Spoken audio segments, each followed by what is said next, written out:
প্ৰকাশ হ'ল সমষ্টিৰ চূড়ান্ত খচৰা পুনৰ গঠন হোৱাৰ দিশে 4খন জিলা 15 আগষ্টত মুখ্যমন্ত্ৰীয়ে কৰিব পাৰে ঘোষণা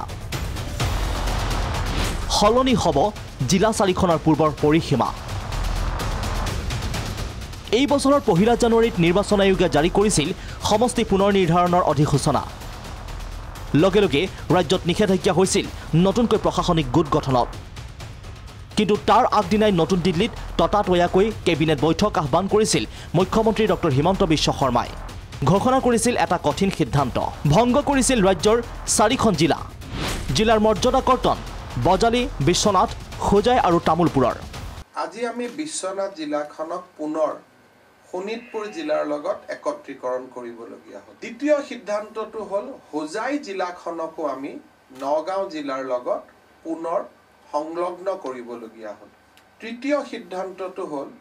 বজালী জিলাখনকো আমি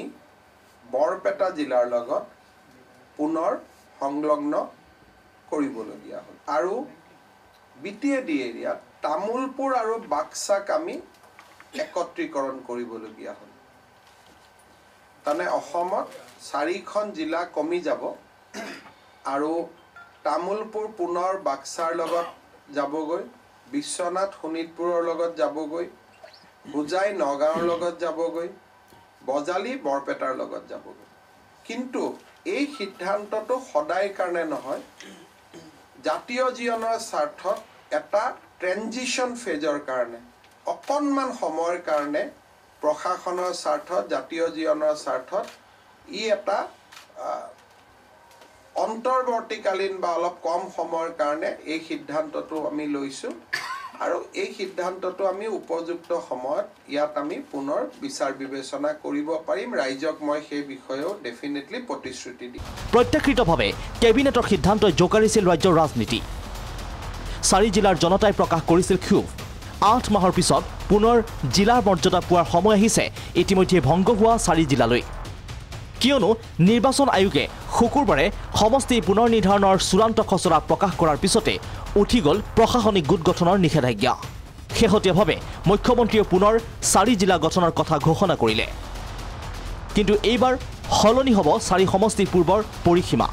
এই কথাও ইতিমধ্যে ঘোষণা কৰিছে মুখ্যমন্ত্ৰীয়ে 4খন জিলা